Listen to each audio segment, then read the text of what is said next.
কোনো ধরনের ঘোষণা ছাড়াই আসন্ন হজের আগে পবিত্র রমজানে সৌদি আরব ওমরা ভিসার কোটা কমানোর কথা বলে প্রায় বন্ধই করে দিয়েছে এই ভিসা। যদিও ৯০% কমানোর কথা বলছে দেশটি। এতে ওমরা যাত্রীদের চাহিদা অনুযায়ী সৌদি এজেন্সিগুলো ওমরার ভিসা ইস্যু করতে পারছে না। স্বাভাবিক কারণে অপেক্ষমান হাজার হাজার বাংলাদেশি ওমরা যাত্রী বিপাকে পড়েছেন।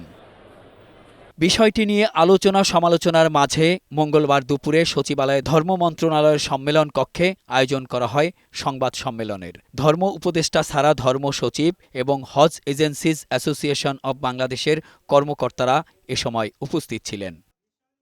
ধর্ম উপদেষ্টা বলেন, টিকিট ও হোটেল বুকিংয়ের তথ্যসহ আবেদন করলে ভিসা পাওয়া যাচ্ছে। অতিরিক্ত ওমরা যাত্রী সৌদি যাওয়ার কারণে এখন সেদেশের সরকার ভিসা নিয়ন্ত্রণ করছে।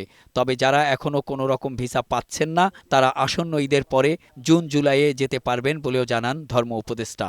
ধর্ম বিষয়ক মন্ত্রণালয়ের পক্ষ হতে ঢাকাস্থ সৌদি দূতাবাসের সাথে যোগাযোগ করা হয়। সৌদি রাষ্ট্রদূত জানিয়েছেন, বাংলাদেশিদের জন্য ওমরা ভিসা বন্ধ করা হয়নি। তিনি বাংলাদেশের হজ ওমরা এজেন্সির প্রতিনিধিদেরকে ওমরা যাত্রীদের হোটেল বুকিং, রিজার্ভেশন, এয়ারলাইন্সের টিকিট সহ সৌদি আরবের ওমরা এজেন্ট কোম্পানির সাথে যোগাযোগের পরামর্শ প্রদান করেন। ধর্ম উপদেষ্টার এমন বক্তব্যের সাথে কিছুটা দ্বিমত পোষণ করে সংবাদ সম্মেলনে উপস্থিত হাব মহাসচিব ফরিদ আহমেদ মজুমদার বলেন, আবেদনে সব বুকিংয়ের তথ্য দেওয়ার পরও ভিসা প্রত্যাখ্যান করছে সৌদি আরব। ভিসা যখন অ্যাপ্লিকেশন করি আমরা অনলাইনে, সেখানে কিন্তু আমাদের হোটেলের তথ্য এবং টিকিটের তথ্য দিয়ে অ্যাপ্লাই করতে হয়।